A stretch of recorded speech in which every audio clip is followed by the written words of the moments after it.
So when you walk past a house and you see an Irish flag being flown outside, the first thing that automatically will come to mind is that that is a racist house. That is a very low IQ house. And it's probably someone who's extremely dangerous.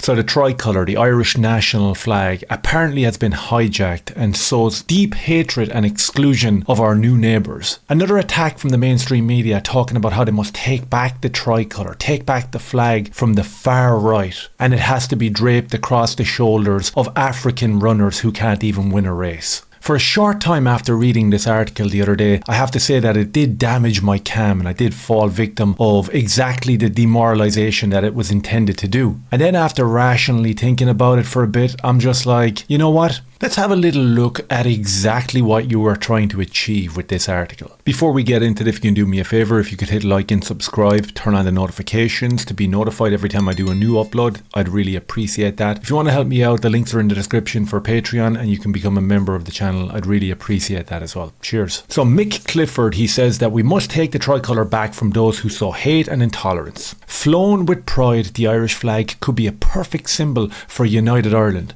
but it has been misappropriated to stand for hate and exclusion. It's time to take it back, he writes. Okay. Right off the bat, this is a retaliation tactic from the media or from the establishment. They've seen Irish people flying the flag with pride in Cork, Limerick, Dublin in the last couple of weeks. And to be honest with you, they don't like that because the numbers are getting bigger and bigger. They just don't like that. Now, maybe it's just me and my inability to get into these type of articles, but it feels like and it looks like that this article has been removed, probably because of the pushback and probably because of the fact that it was absolutely mentally ill, but they're playing off the same hymn book as many other totalitarian governments have done before. So if it is removed, that's fine, but that didn't stop some of our mainstream news outlets from having a little conversation about it and echoing exactly what the sentiments were in that article. Let's have a listen. And me, myself, I mean, when you pass a house now that has a tricolour outside it, certainly I'm much more likely to think that's probably a racist house, rather than there's any sort of national pride or anything. It's just been taken over by far-right agitators over the last few years, and the people who are wrapping themselves in it are people that I think the vast majority of Irish people wouldn't want to associate with. So when you walk past a house and you see an Irish flag being flown outside, according to our media members here, the first thing that automatically will come to mind is that that is a racist house. That is a very low IQ house, and it's probably someone who's extremely dangerous. That's the vibe that we're getting here, right? That's the message that is being pushed. It's not about pride. People aren't flying it because they're proud of their country or where they're from. Of course not. It's about hate and it's about racism, apparently. When was the last time you felt proper pride in the flag, in the tricolour? These far-right crowd, they have no symbol of their own. They don't represent any political entity. They don't have any policies other than directing frustration and hatred towards immigrants. So therefore the tricolour would be the handy thing to misappropriate rather than come to represent something coherent or what they claim to be, offering an alternative view of society. So the tricolour, according to this buffoon, is a representation of frustration and hatred. This is kind of like an oxymoron because you don't want to listen to the frustrations of the people. They don't have a cohesive message that they want to put forward. And according to this lad, all they do is sow hatred towards migrants. And that's clearly not what's being expressed by the vast majority of people. And in fact, this is a News Talk article and show, and I believe it was News Talk that did the poll maybe late last year, where 70% of the people polled said that we were taking too many migrants into the country. It was too much of a strain on the regular Irish people, and they actually wanted it to stop. But apparently there's no cohesive message because they have an Irish flag now. Funny enough, I've always had this view, and I know a lot of people disagree with me, think it's over the top. I've always had a view that every school in the country should fly the tricolour, that we should have I think the Scots are really good at this, pride in their flag, pride in their nation, and I think we traditionally have not been great at it. I love the idea of every school flying the flag, just to engender that belief and that love of the flag.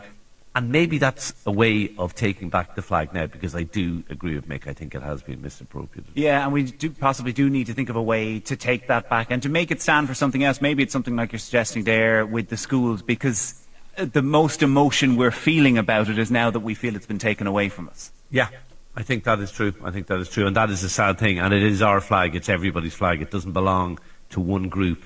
It certainly doesn't belong to the far right, and it didn't belong to the IRA in the 1970s and 1980s and early 90s. I don't know who these two lads are. The fat fella kind of looks familiar to me. I remember seeing his face around COVID that time, you know. If you refused the state injection, this fella wanted you in a camp. You know, liberal democracy and all that sort of stuff. These are the tolerant left. These are the adults in the room. Now they're saying that if you fly the flag, you're racist, you're low IQ, and you're probably dangerous, and we have to figure out a way of taking it back. So maybe the type of examples that these lads would approve of is maybe something like this. Here we have a new to the neighbourhood police member, one of the people that will be policing us Irish far-right people. She salutes the African flag on Irish soil on the day of becoming a member of An Garda Síochána. Very interesting. Maybe that's the way we can take back our flag. What about this? What about if we fly the Iranian flag above the Irish flag outside every school or outside every governmental building? Would that be a way of taking it back from the Irish people that are frustrated about the fact that their kids will never be able to own a house? It's impossible to rent a house, and that there's actually no job prospects in the future because of the influx of Indian people and people from Pakistan that are taking most of the IT jobs. How about we fly this as our Irish national flag? How about you leave the tricolour to the patriotic Irish people that want to show their frustration and show their pride for their people and for their country, and you can have this flag back and you can fly it as much as you want. How about that? And as I said earlier about that fat buffoon there on News Talk, you know, far left leaning nut job. Totally out of touch with where the Irish people are. Completely missing the point of these frustrated people getting out on the street flying the flag. He's missed the point on practically every important topic over the last 10 years. I've seen his head pop up talking about abortion, about immigration, about climate, about you name it. This guy will hit the mark on the wrong side 100%. As we saw with Mick Clifford, who wrote the article about taking back the flag and it being a symbol of intolerance, a symbol of hatred. This isn't an organic article, and it wasn't written out of the belief that his flag has been taken away from him. This is by the book Totalitarianism. This has been seen over and over again for the last couple of years in terms of patriotic people rising up. You remember back in 2021 when Black Lives Matter decided that the American flag was a symbol of hatred, and the same talking points that were echoed in the Irish Examiner and in News Talk in the last week were echoed 3 years ago. When we Black Americans see this flag, we know the person flying it is not safe to be around. When we see the flag, we know the person flying it is racist. When we see this flag, we know the person flying it lives in a different America than we do. When we see the flag, we're questioning your intelligence. We know to avoid you. It's a symbol of hatred, the group continued to say.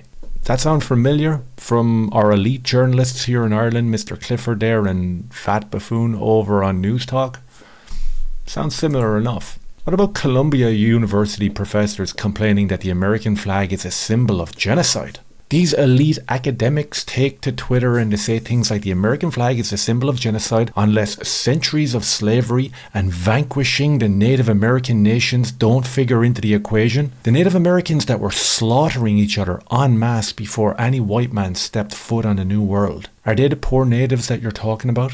Mass graves with women and children stacked up to the neck by these very peaceful Native Americans. That's who this guy is being very virtuous for. Okay.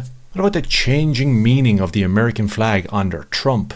This article talks about military veterans who feel ashamed of flying their flag because of far left-leaning political ideologues who actually hijack the narrative and use the old tried and tested totalitarian tactics. So none of this pushback on the patriotic people is organic, we understand that. Let's not get frustrated by articles and little blurbs coming out of News Talk and the mainstream media calling us racist and misappropriating our flag and all that sort of garbage. Let's understand the playbook. Let's understand that these people are incapable of a cohesive original article / thought. And let's look back and understand their tactics and where they originate from. I want to read you a small excerpt from a fantastic book, and I think it's important in terms of not losing your cool, not letting your calm be damaged by these people who continue to demoralize and attack us for being patriotic and for wanting the best for our own people. Every culture institutionalizes certain forms of behavior that communicate and encourage rage, certain forms of thinking and act, thus molding the character of its citizens. The technique of psychological shock has still another effect. It may confuse the mind of the individual citizen that it ceases to make his own evaluations and begins to lean passively on the opinions of others. The continual intrusion into the mind's hammering noises of arguments and propaganda can lead to two kinds of reaction.